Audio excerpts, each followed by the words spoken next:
What's the first word that pops into your head when you hear Donald Trump? Pure evil. Donald Trump, he did bad things.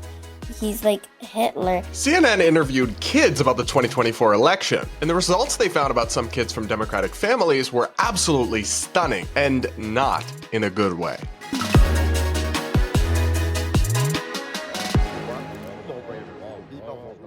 So up first, we've got to talk about this really, really fascinating study from CNN where they interviewed a bunch of 10 and 11-year-old kids about the 2024 election and found very stark differences in opinion between kids with Republican parents and kids with Democrat parents, with, surprisingly, or perhaps not surprisingly, kids with Democratic parents having much more negative views about the other side and being much more close-minded and intolerant towards peers and classmates whose parents vote differently. Let's take a look at this first clip, which shows how kids with Democratic parents had much more extreme negative thoughts and feelings about Donald Trump than kids with Republican parents did about Kamala Harris. Overall, the biggest finding, the children in the study were polarized, with what researchers call more extreme responses from the blue state kids than the red state kids.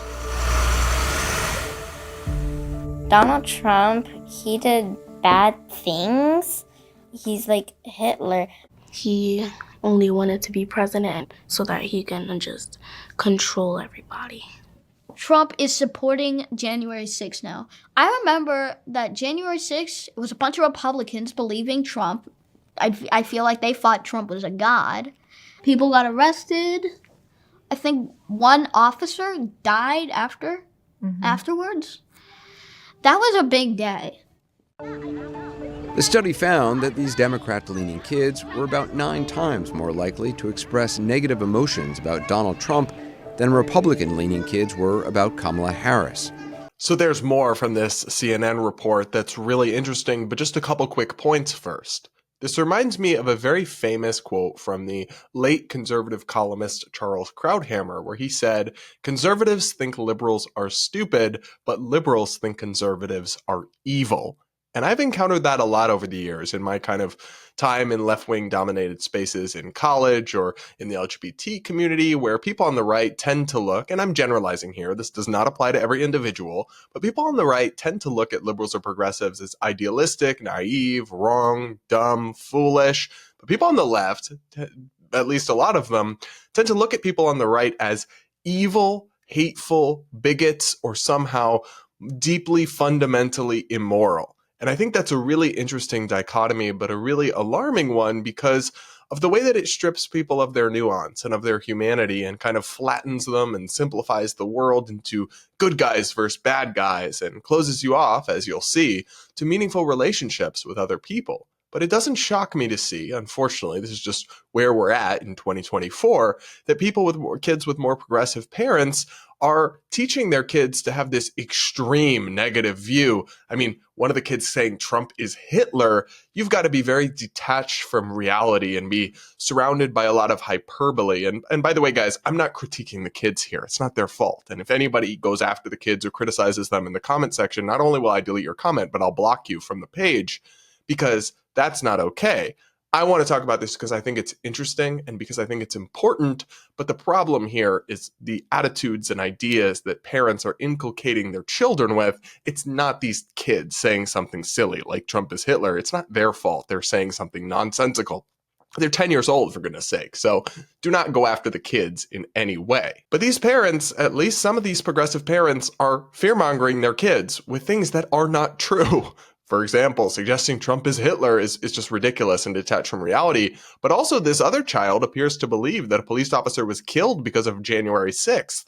That is not true. That was originally believed in the immediate aftermath, but it's later been confirmed by the Capitol Police that the officer who they thought died because of January 6th actually died due to natural causes. In fact, the only person who was killed on January 6th was a Trump supporter as a direct result of the actual incident, which, to be clear, I don't support and I do condemn and I do think was an embarrassment for our country, but facts still matter. And it's not good if parents are teaching their kids alarmist things about his recent history that are just not true. That's just not good on either side. But this kind of hysteria and negativity is something of a theme uncovered by this study, as you'll see in this next segment, which really made me kind of sad, honestly. Landrum was also curious about how kids saw their peers in the political divide.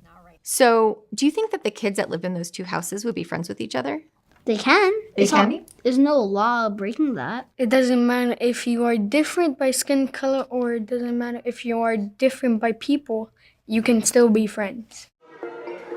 The study found that Republican-leaning kids were more open to visiting a Democrat-supporting household. But Democrat-leaning kids were about 5 times more likely to say they would not want to go to a pro-Trump house. Would they be okay with you going over to somebody's house who was really supportive of President Trump? No, No? And why not? because they know that he's not like black people, so they will not be happy to see me. Would your family let you go over to somebody's house who's really supportive of Donald Trump? No. No, they wouldn't? No. And why not? Because, like, my mom and dad don't like Donald Trump at all. Not a single bit. Would you be okay going over to somebody's house whose family really likes Kamala Harris? I think it'd be fine. It's just about the personality of the people. Would your family be okay if you went over to somebody's house who really liked Donald Trump? If I want to be real over here, so if I just went over there, I imagine be a good old argument or a fight. Maybe like a food fight or something. So this honestly is just really sad to me. Some, not all, liberals and progressives, parents are truly teaching their kids to hate and distrust people just because they think differently. So much so that there's 5 times more of this kind of intolerance observed among the kids with Democratic parents than Republicans. And that's really sad because we should all be able to still be friends. Kids should still be able to play with each other regardless of who the parents vote for. That is just so insane and intolerant and close-minded and unnecessarily divisive and isolating. They're also doing this based on non-reality. I mean, the idea that just because somebody's parents vote for Trump, they must hate black people and a black kid wouldn't be welcome there. I mean, maybe that's true for a few out there, but the vast, vast majority of Trump supporters, that is absolutely not true.